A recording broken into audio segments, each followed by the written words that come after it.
Saludos amigos, muy buenas tardes, una semana más con todos ustedes para llevarles estos 15 minutos para su salud. Hoy nuestro programa va a estar dedicado a la salud bucodental y para ello contamos con el mejor interlocutor de los posibles, porque nos acompaña, como cada semana, el doctor Manuel Menéndez Collar, que como ustedes saben es director de Clínica Menéndez Collar, un centro de referencia en Andalucía.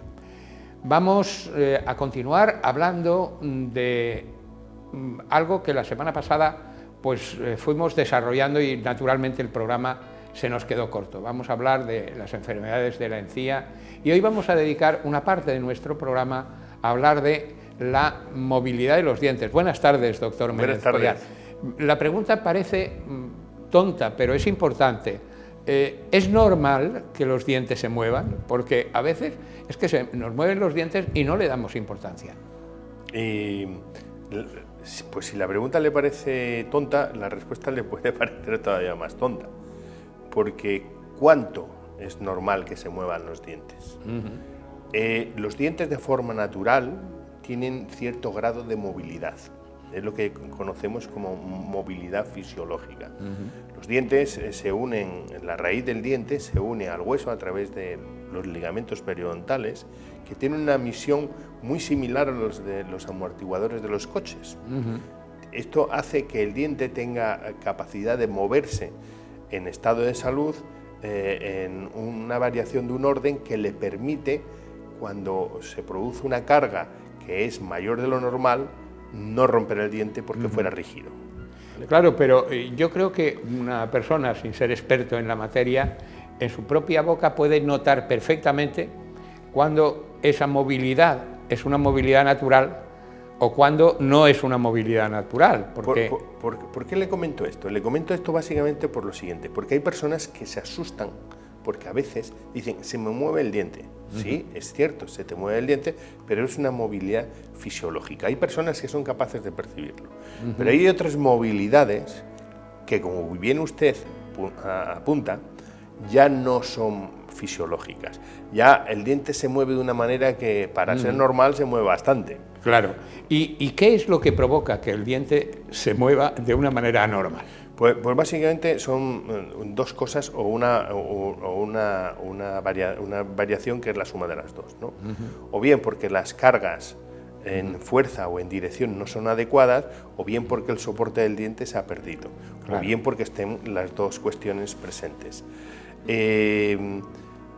Puede que un diente tenga un soporte normal y se produzca cierta movilidad patológica, que la perciba claramente el paciente y que incluso al comer le puede llegar a molestar. Esto normalmente es consecuencia de un problema de oclusión, de cómo le encajan los dientes. Si esto no se pone remedio, y no es un problema periodontal, aunque luego en el curso y en la evolución del problema dé lugar a la pérdida del soporte, si no se pone un tratamiento de oclusión adecuado, va a perder el diente como consecuencia de la pérdida del soporte periodontal, pero no es una infección periodontal, aunque pueda tener forma de infección periodontal. Claro. Vamos a fijarnos en algo que es importante, a partir de lo cual le voy a hacer una pregunta. Cuando hablamos del diente, imaginamos el diente que se ve, la encía que se ve, pero lo que no vemos es donde se soporta el diente, como contábamos en el programa anterior, que es el hueso, y a través de esas, digamos, piezas o elementos que hacen que se soporte en el hueso. Bien, la encía, que es esa parte que vemos y que es la que se inflama y que es la que puede sangrar y todo esto, en ocasiones, sin sangrar, sin inflamarse, resulta que se retrae y empieza a dejar a la vista lo que sería la raíz del diente, lo que está en conexión con el hueso. ¿Esto tiene que ver con la enfermedad periodontal o no? Bien, esto es una enfermedad periodontal. ¿Por qué? Porque afecta al periodonto, pero la causa, en muchos casos, no es infecciosa, es una causa mecánica, o incluso como consecuencia de una malformación, entre comillas, del hueso. Es decir, hay huesos que son muy estrechos, muy estrechos, que apenas dan lugar a que coja el diente en ese hueso. Entonces, en esos huesos tan estrechos, si el diente tiene una posición que cuando se mastica, la carga que se produce no es axial, no es a 90 grados, lo que se va a producir casi siempre es lo que usted observa, que la encía migre. De la encía. Que la encía migre. Eso se conoce con el nombre de recesión de la encía. Pero esta recesión es de causa mecánica y muchas veces está asociada a la posición del diente como consecuencia del hueso. Entonces, esto no se trata raspando la raíz del diente. Esto hay que valorar si ese diente puede ser cambiado en su posición o no, porque puede ser que no. Claro, y en consecuencia, ¿hay alguna alternativa precisamente para corregir esa retracción de la encía, que en ocasiones es muy considerable? Me gustaría poder decirle que siempre hay una solución, pero hay algunos casos que, por desgracia, dadas las circunstancias que se producen alrededor, no va a ser posible. Claro. Y si no se hace un estudio muy detallado y muy preciso, puede que un tratamiento dé lugar a perder ese diente cuando a lo mejor no tendría por qué ser así. Entonces, en muchos casos de estos que observamos que hay recesiones de encía que se mantienen a lo largo de los años, 10, 15, 20 años, no han evolucionado de esa recesión, y el riesgo que tienen esos dientes es, primero, la situación estética, claro, que puede ser una situación que al paciente no le guste, y un mayor riesgo de caries, porque claro, la raíz no está recubierta de esmalte y es mucho más sensible a la caries. Y lógicamente puede ser atacada muchísimo mejor, claro, al no tener esa cubierta de protección. Vamos a ver una cosa que a mí siempre me ha llamado la atención. Y vamos a entrar en la pura fisiología del diente. Vemos que el diente está, digamos, encajado en el hueso con lo que podríamos llamar vulgarmente como una sola raíz. Siendo así que el trabajo que realiza el diente no es un trabajo de trituración, pero sí es un trabajo de agarre. Es decir, el diente lógicamente está sometido a una presión de palanca, y sin embargo la muela, que hace una función de presión, pues de trituración, tiene hasta, no sé si 2 o 3, que llamamos vulgarmente raíces. La naturaleza lo ha dispuesto así, pero ¿por qué? Pues básicamente lo ha descrito usted. Es un tema de función. La forma del órgano es consecuencia de la función. La función de las muelas es triturar. Por lo tanto, las cargas que se van a producir sobre estos dientes van a ser considerables. Tienen que aumentar la superficie, de sujeción al hueso. ¿Cómo lo hacen? Aumentando el número de raíces, que también es el nombre técnico por el que son conocidos estas apéndices. En los molares superiores lo normal es que sean 3 raíces, aunque también pueden ser 2. Los premolares, que son las muelas pequeñitas que están detrás del colmillo, pueden tener incluso 2 dispuestas de determinada forma, y en las muelas mandibulares suelen ser 2 raíces, que también hay casos de 3, aunque son raros. En los dientes anteriores, como su función es la de cortar, los requerimientos funcionales son bastante menores.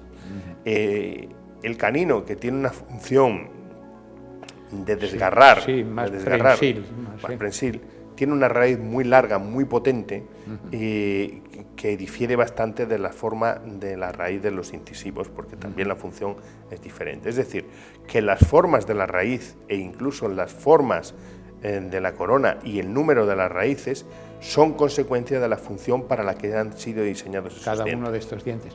Y otra cuestión que me llama muchísimo la atención, he leído, no sé si será verdad o no, que en la actualidad, y desde hace tiempo, ¿no?, pues hay cantidad de personas a las que no le sale la muela del juicio. No sé si es que no sale, no emerge, o es que ni siquiera se forma. primero, ¿cuál es el hecho? Si no sale, no se forma, y ¿por qué sucede esto? Bueno, hay casos en los que no sale y está, y hay casos en los que no sale y no se forma. En el primer caso suelen ser inclusiones, básicamente, por un problema de discrepancia entre el tamaño de los huesos mandibulares y el tamaño del hueso de la mandíbula y el tamaño de los huesos maxilares respecto al tamaño de los dientes. Es decir, los dientes ocupan mucho espacio en ese arco óseo y no dejan espacio para que salgan los dientes. Hay otras veces que esa inclusión se produce porque la dirección de salida del diente tropieza con otro diente.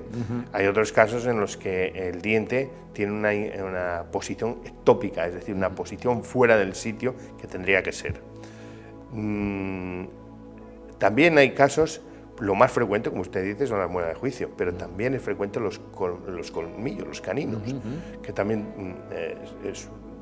suelen tener, es frecuente que haya inclusiones dentarias de caninos. Básicamente los problemas son estos, que las causas por las que se producen estas inclusiones son estas. En el caso de la falta de dientes porque no se han formado, el nombre técnico es la agenesia. En el caso de los cordales, también es frecuente la agenesia de los incisivos laterales superiores. Se piensa que es una evolución en la escala filogenética, es decir, al evolucionar el homínido hacia la forma actual, ha perdido tamaño en la mandíbula y en los maxilares como consecuencia de que los requerimientos funcionales son menores. Claro, el uso que se hace de esta, sí, claro. Al hacer un uso menor, porque hace menos fuerza, pues el tamaño de los huesos disminuye y como consecuencia de eso el espacio se pierde, y una de las formas que tiene la naturaleza para resolver ese evento es haciendo menos dientes. Entonces, es frecuente encontrarse agenesias de cordales y en menor grado, pero también agenesias centrales. Otra forma que la naturaleza tiene para resolver este problema de discrepancias de tamaño es hacer que los dientes sean más pequeños. Es frecuente encontrarte alteraciones en cuanto a la forma. Claro, estamos hablando y acostumbrados a ver imágenes de los homínidos que efectivamente su boca era muy poderosa, porque claro, el uso que se hacía de ella era bien diferente al que hacemos actualmente. Es curioso porque yo tuve la oportunidad de observar una radiografía de un Neandertal, en concreto de la cueva del Sidrón en Asturias, cuando yo estaba haciendo la especialidad allí. Pues resulta que los arqueólogos encontraron restos arqueológicos, entre ellos una mandíbula, y lo llevaron a la escuela de estomatología. Yo hacía la especialidad de periodoncia, y el estudio radiológico que hicimos, pues uno de los especímenes tenía un canino incluido. Es decir, esto no es... Efectivamente, es decir, que ya entonces se había producido... homínidos diferentes al Homo sapiens ya tenían inclusiones dentales. Es decir, es algo inherente a la propia naturaleza, del origen de la especie humana, vaya.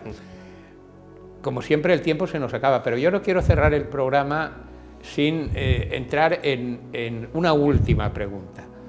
Hemos hablado de enfermedades periodontales, hemos hablado de la importancia que tiene el cuidado por parte del propio individuo en la higiene, por ejemplo, esencial para el mantenimiento de una boca en salud, pero si estableciésemos un nivel de medida, una incorrecta salud bucodental con patologías como las que acabamos de comentar, ¿en qué grado pueden influir en otras patologías? Hemos hablado antes que efectivamente tiene influencia, pero ¿hasta qué punto?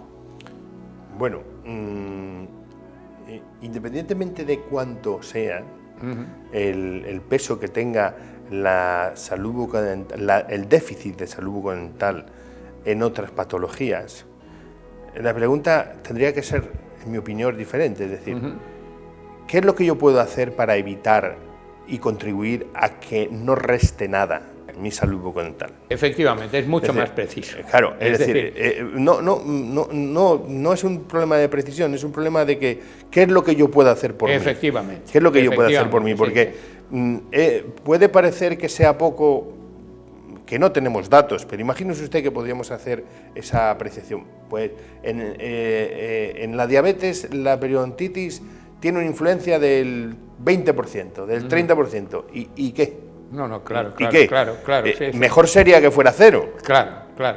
Pero convirtiéndonos en protagonistas de nuestra propia salud, efectivamente, ¿qué podemos hacer y hasta qué punto es importante mantener la boca en salud? Pues mire, lo primero de todo es tener una higiene oral adecuada.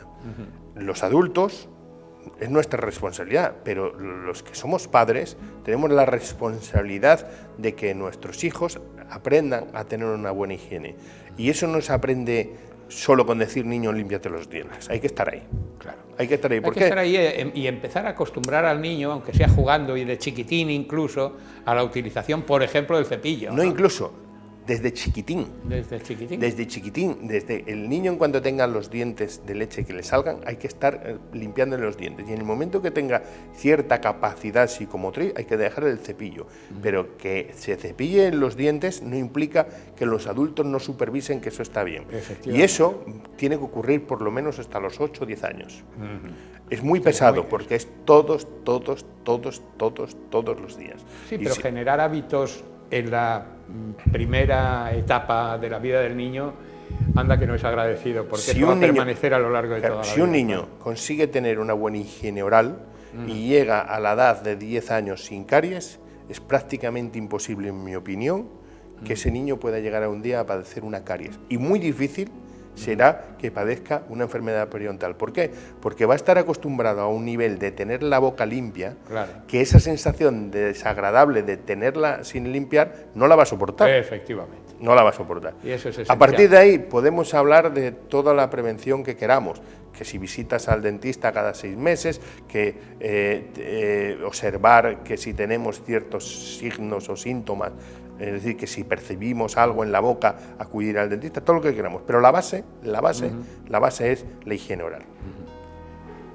Como siempre ha sido un placer, doctor Manuel Menéndez Collar, haberle tenido aquí en este programa.